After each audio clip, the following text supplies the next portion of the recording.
broadcasting live from the Apartheid Museum out in Omonde in the south of Johannesburg. This is part of our special broadcast, seeing as it is Human Rights Month. Now, there's absolutely no doubt that the architecture of apartheid was not only social, it was certainly legal and intentional, a concerted effort to deconstruct the black human being through a government gazette. And 32 years on, we look at certainly South Africans having won the paper rights, but what do the lived experiences of South Africans have to say about the democracy 32 years in? And joining me now is South African Human Rights Commissioner Nomahlubi Khwinana, and we are going to be taking a look at whether the Constitution is merely but a rusting shield or not. I mean, looking at some of the data coming out of the South African Human Rights Commission, it indicates that equality remains the most violated right, with over 45% of complaints often related to race. Thank you very much for your time, and tell us why that would be in 2026. Wow. Am I doing well? Yeah, thank you so much for having me this morning. You know, for us, remember, as an institution, we are there to support constitutional democracy. And these rights were fought for, and ultimately they were realized in 1994. And the fact that today we're still grappling with issues of inequality, whilst we have a constitution that spells it out clearly to say that we are all equal before law, but also no one should be discriminated against. It's something that it's a challenge for us as a country, but that is why institutions such as the South African Human Rights Commission becomes very important, because this is where we ensure that the human rights as enshrined in terms of the Bill of Rights are indeed realized. And of course, despite the challenges, but one can only hope that one day everyone else will be able to say that it is worth the paper that it is written on.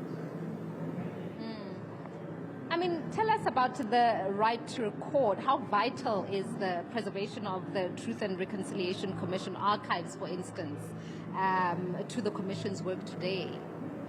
Well, you know, with regard to the work that was done then of the TRC, it was important that people were supposed to come out, and if one is to look at the TORs of the TRC, at that time it was that you must be able to come clean and tell the truth. And obviously some did and some did not. And that is why we have now seen that the President of the country has ultimately appointed people that are supposed to take this forward for those that did not come clean. And really this is a process, as far as I'm concerned, of the healing process that is already guaranteed in the Constitution.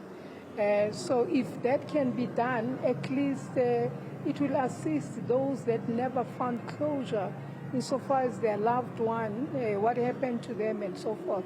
That can really assist them. And for me, that is at the center of human rights, and of course to afford people the dignity that they deserve.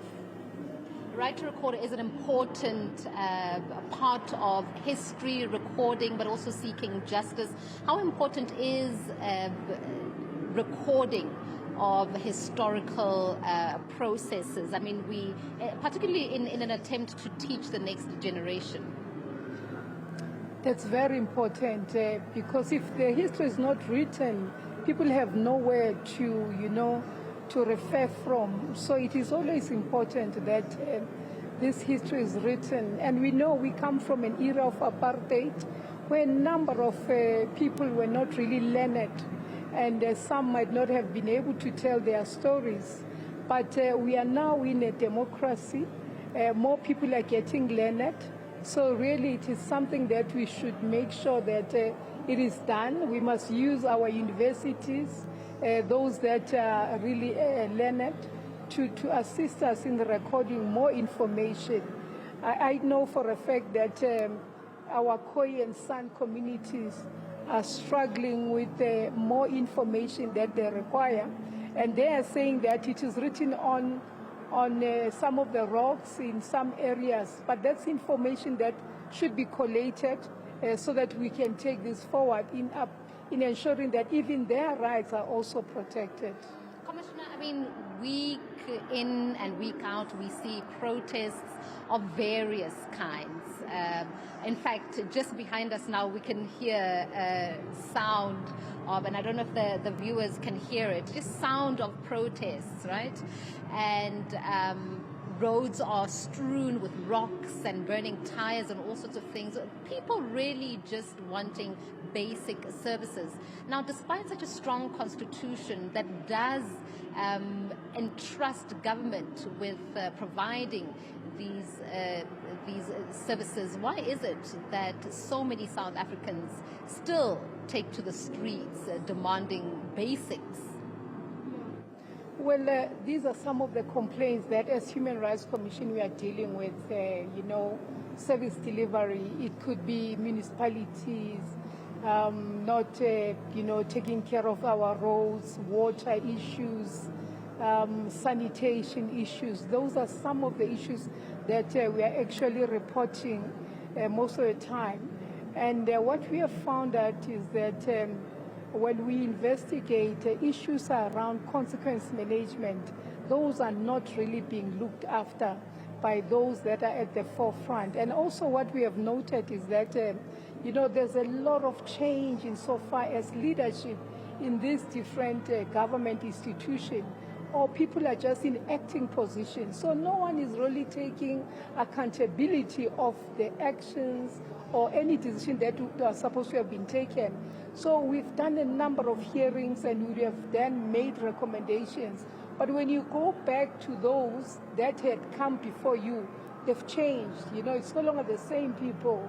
And it's as though you now have to start the process afresh. But what we would then do from ourselves is that we just take matters to court, because at the end of the day, the municipality, doesn't matter whether you've come in a couple of months or so, but you need to ensure that you take over having understood your mandate so that you can carry the work forward.